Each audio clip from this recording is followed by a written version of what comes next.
On the night of August 10th, 1945, in a small office in the Pentagon, two American Army colonels were given a National Geographic map of Korea and 30 minutes to decide where to divide the country. Their names were Dean Rusk and Charles Bonesteel. Rusk would later become Secretary of State under Presidents Kennedy and Johnson. Bonesteel would later become commander of United Nations forces in Korea. In August 1945, they were junior officers, capable, intelligent, well-educated men without any particular expertise in Korean history, Korean geography, Korean politics, or Korean language. They had never been to Korea. They could not read the Korean names on the map in front of them. They had 30 minutes. They chose the 38th parallel. It was a round number. It was easy to find on the map. It divided the country roughly in half while leaving the capital, Seoul, in the American zone. It made sense as an administrative line for the purpose for which it was designed, dividing Korean territory between American and Soviet forces that would receive the Japanese surrender. It made no sense as a political or economic boundary. It cut across rivers, roads, and railway lines. It separated the industrial north from the agricultural south in ways that made neither half economically viable on its own. It divided communities, farms, and in some cases, individual buildings. It bore no relationship to any previous administrative boundary in Korean history, because no such boundary had ever existed. Korea had been unified for more than 1,000 years. The 30-minute decision that Rusk and Bonesteel made on the night of August 10th, 1945, is one of the most consequential decisions in modern Asian history. It produced the Korean War of 1950 to 1953, which killed approximately 3 to 4 million people. It produced the specific form of the North Korean state, the Democratic People's Republic of Korea under Kim Il-sung, that has been the most isolated, most militarized, most thoroughly totalitarian government in the world for 75 years. It produced the permanent division of a people who share a common language, a common history, a common culture, and, according to the testimony of divided families on both sides, an undiminished sense of common identity. And it produced the specific geopolitical situation in Northeast Asia, the American military alliance with South Korea, the permanent deployment of American troops on the Korean Peninsula, the North Korean nuclear weapons program, that is the most direct threat to regional stability in Asia, that defines the security environment of the 21st century.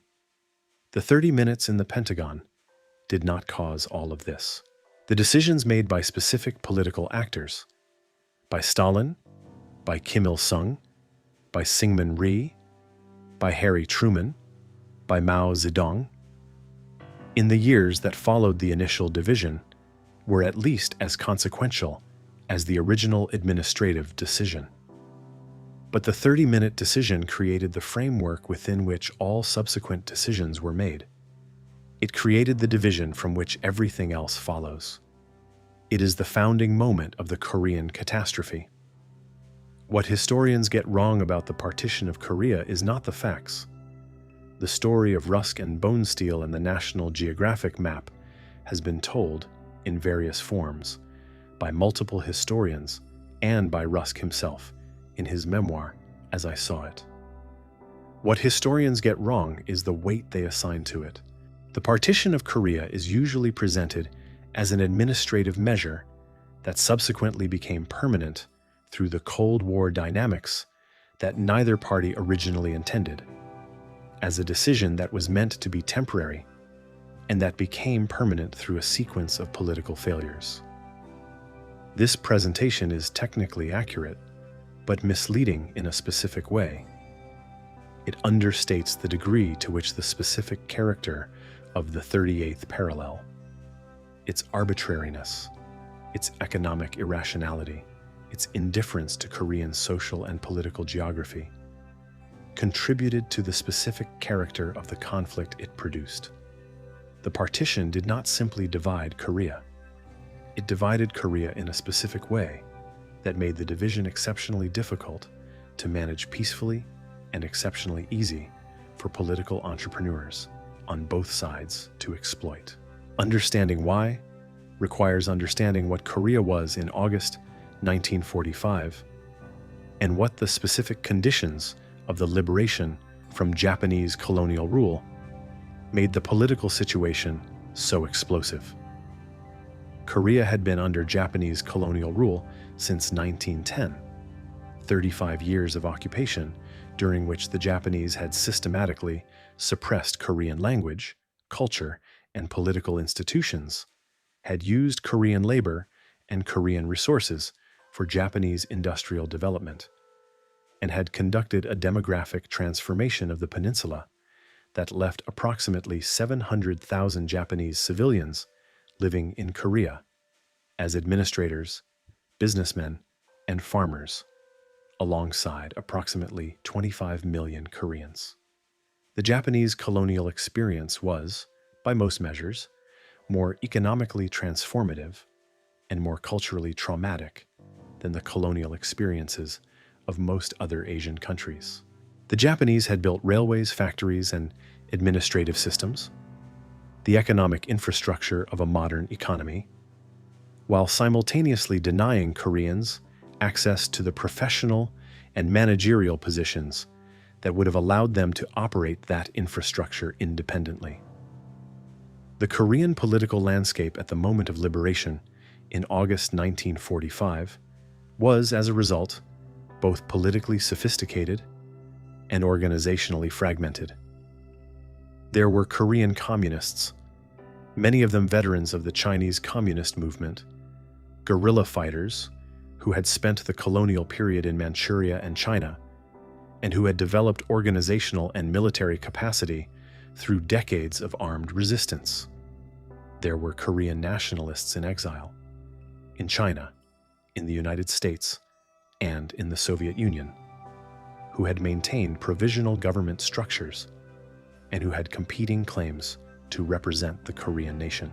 And there was a domestic political organization, the Committee for the Preparation of Korean Independence, established by Liu Woon-hyung in the final days of Japanese rule, that had begun building a governmental infrastructure in the immediate aftermath of the Japanese surrender, organizing people's committees across the country and declaring the Korean People's Republic in September 1945.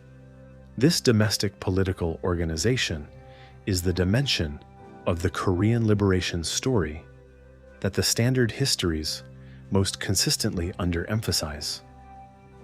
The People's Committees that emerged spontaneously across Korea in August and September 1945, building on networks of political activists who had been organized under Japanese colonial rule, represented a genuine indigenous political movement that had popular support, organizational capacity, and legitimate claims to govern a liberated Korea. They were not simply communist fronts, though communists were significant participants.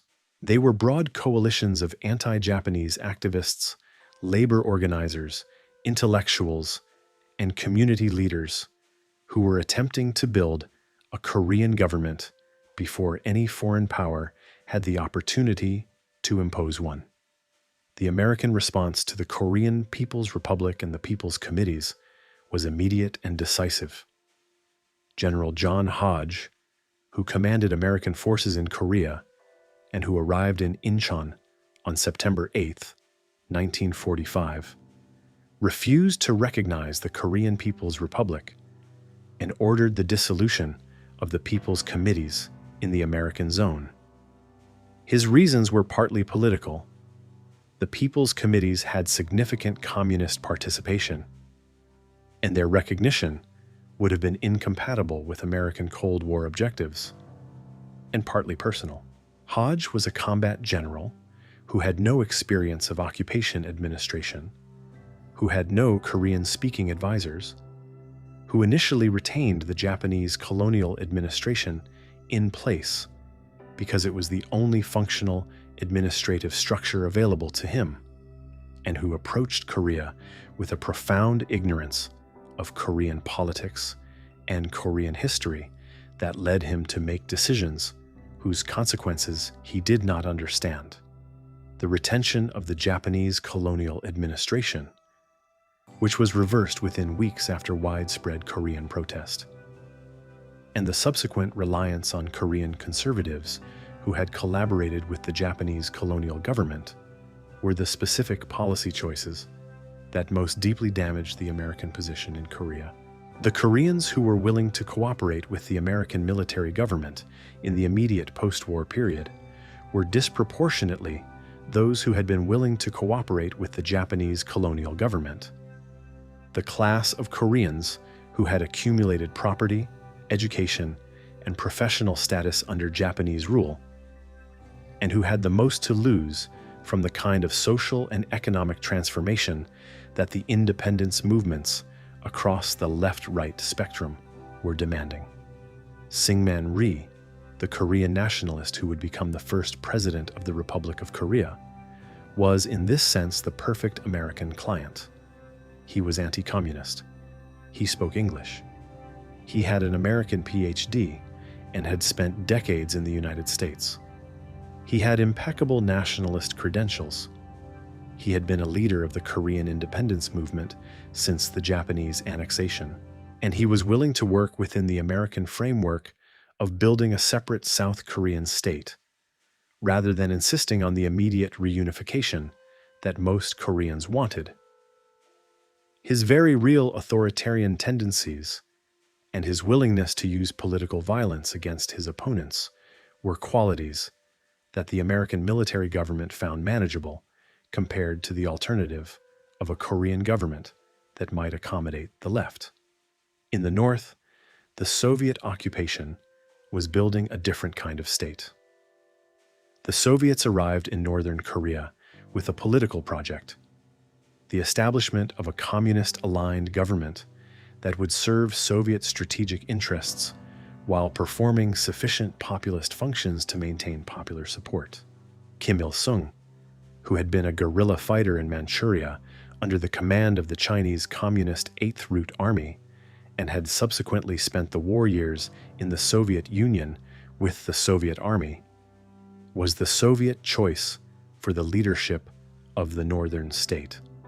He was returned to Korea in September 1945, introduced to the northern population as a military hero whose actual history was considerably more ambiguous than the heroic narrative suggested, and installed as the leader of a communist political machine that rapidly consolidated control over the North with Soviet support. The specific character of the two states that were building simultaneously on either side of the 38th parallel in 1945 and 1946 was not the result of random political evolution. It was the result of deliberate choices by the occupying powers, choices about who to support, which political movements to legitimize, and which to suppress, and what kind of state would best serve their respective strategic interests. The Americans suppressed the People's Committees and supported the conservative Korean establishment. The Soviets supported Kim Il-sung's communist machine and suppressed the non-communist nationalists in the North. Both choices were made quickly, in the specific political context of the emerging Cold War, and both choices shaped the character of the states that emerged in ways that made peaceful reunification progressively more difficult. The United Nations sponsored elections of 1948, which were supposed to provide the mechanism for Korean reunification under a single democratic government, were conducted only in the South because the Soviet Union refused to allow them in the North. The elections produced the Republic of Korea under Syngman Rhee. The North responded by establishing the Democratic People's Republic of Korea under Kim Il-sung. Korea now had two governments, each claiming to be the legitimate government of the entire peninsula, each supported by one of the superpowers, and each committed, at least rhetorically, to reunifying the country under its own political system. The conditions for armed conflict had been set. The Korean War began on June 25, 1950, when North Korean forces crossed the 38th parallel in strength, a surprise attack that drove South Korean and American forces to the extreme southern tip of the peninsula before the military balance was restored by the American-led UN counteroffensive. The war's military narrative, the Incheon landing, the advance to the Yalu River, the Chinese intervention, the second retreat, the stalemate at roughly the 38th parallel, the armistice of July 1953, is extensively documented and is not what this video is primarily about. What is relevant for understanding what the 30-minute decision produced is the character of the war and the specific way in which it was ended. The Korean War was extraordinarily destructive. Approximately 3 to 4 million Koreans died, more than 10% of the pre-war population. The peninsula was subjected to a level of aerial bombardment that left virtually no significant structure north of the 38th parallel, standing by the end of the war. American bombing destroyed approximately 85% of North Korea's cities and towns. The specific character of this destruction, so total that there was essentially nothing left to bomb by the final 2 years of the war, shaped North Korean political culture in ways that help explain the specific paranoia of the North Korean state, its obsession with self-reliance, its development of an underground infrastructure to protect against future aerial attack, and its determination to develop weapons that could deter the kind of destruction it had experienced. The armistice of July 1953 ended the fighting, but did not produce a peace treaty. The Korean War is technically still ongoing.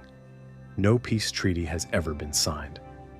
The armistice established the military demarcation line, which runs close to but not exactly along the 38th parallel, and the demilitarized zone on either side of it. The DMZ, 4 kilometers wide, running the full width of the peninsula, has been the most heavily fortified border in the world for more than 70 years. Approximately 1 million North Korean soldiers and approximately 600,000 South Korean soldiers, along with approximately 28,000 American troops, face each other across it. The North Korean state that Kim Il-sung built in the aftermath of the Korean War is the most extraordinary political creation of the 20th century. Extraordinary, not in any positive sense, but in the specific character of its totalitarianism and in its extraordinary durability. The Juche ideology, the specific North Korean variant of communist self-reliance that Kim developed in the 1950s, and that became the official state ideology, was a response to the specific experience of the Korean War, and to the specific political requirements of a regime that needed to mobilize a population for permanent military readiness while maintaining absolute political control. The cult of personality that surrounded Kim Il-sung, and that has been successfully transferred to his son, Kim Jong-il, and his grandson, Kim Jong-un, is, in its scale and its comprehensiveness, unlike anything in the history of authoritarian governance. It has maintained a population of approximately 25 million people in a condition of total political and informational isolation for 3 generations. The South Korean story is in many respects the opposite.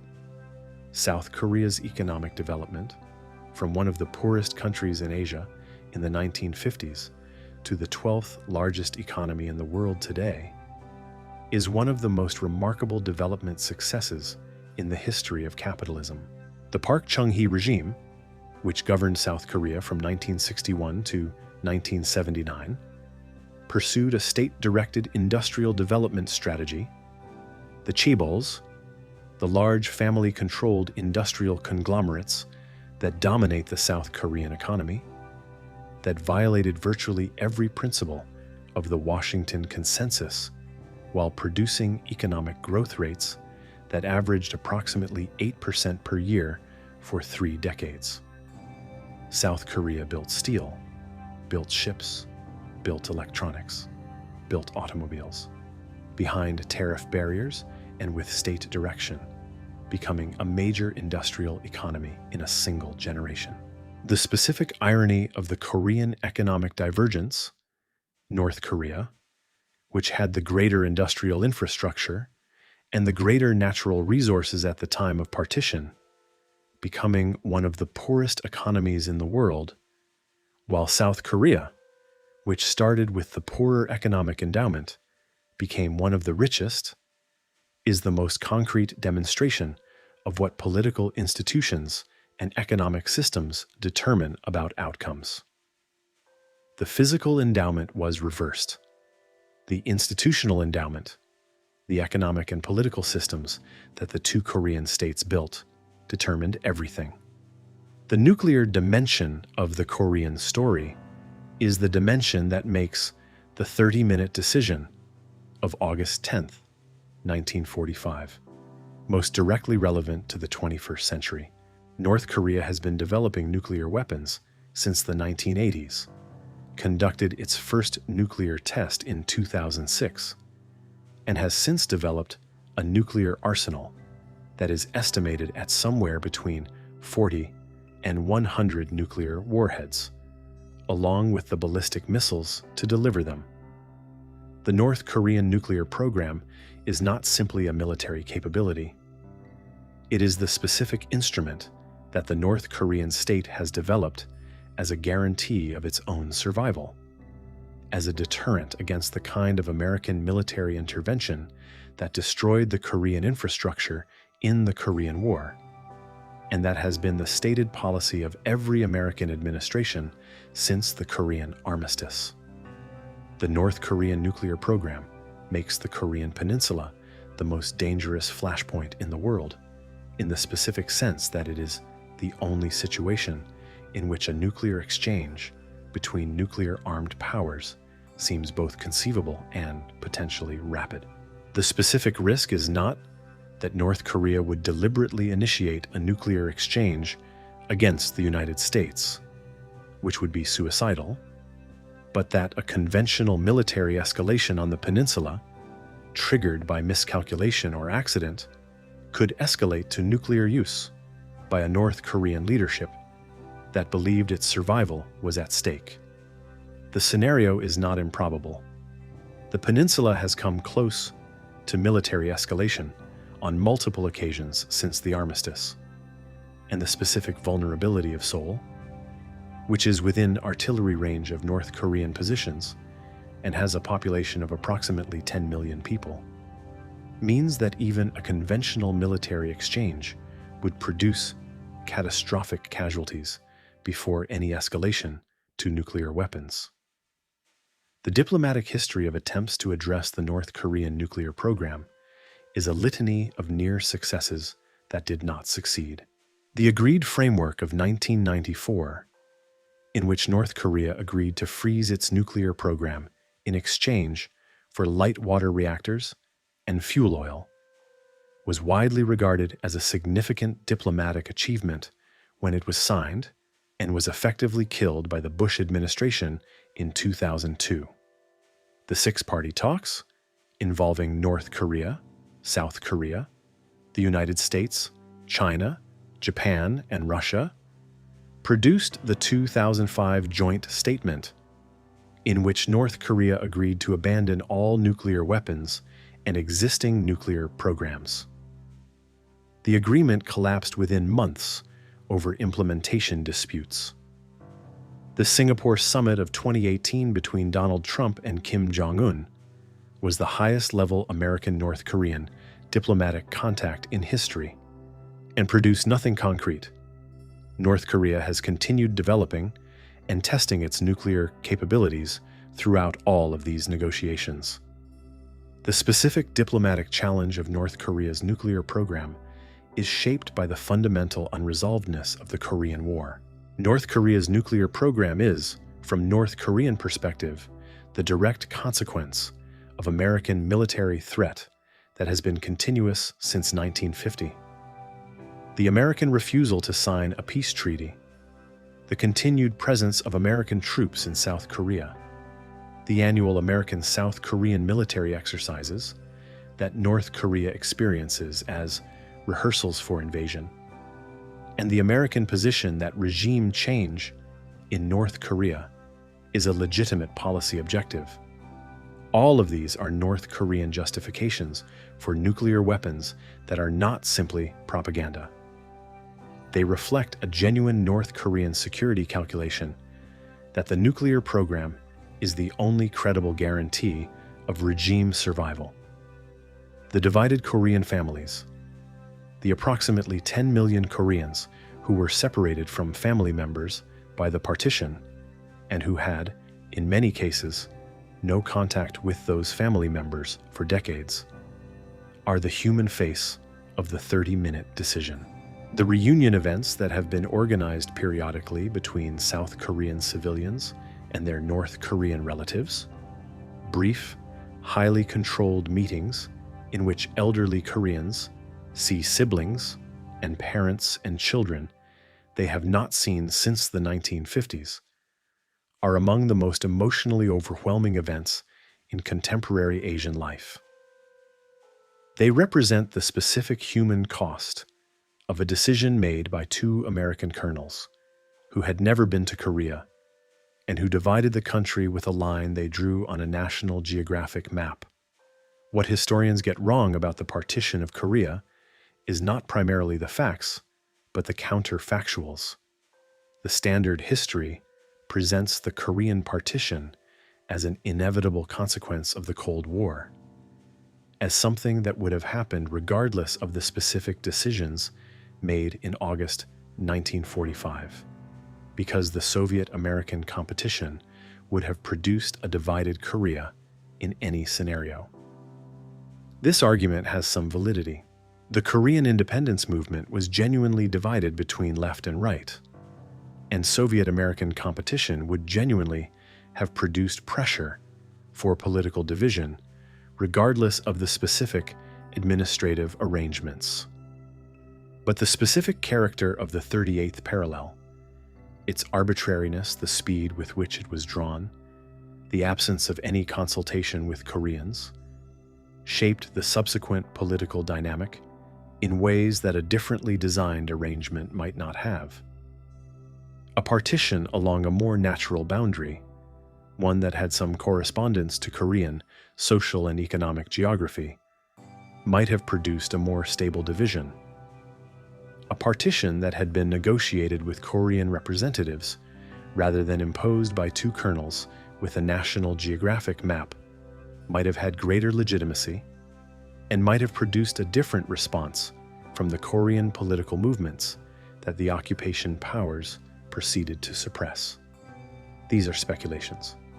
History does not rerun. What is not speculative is the consequence.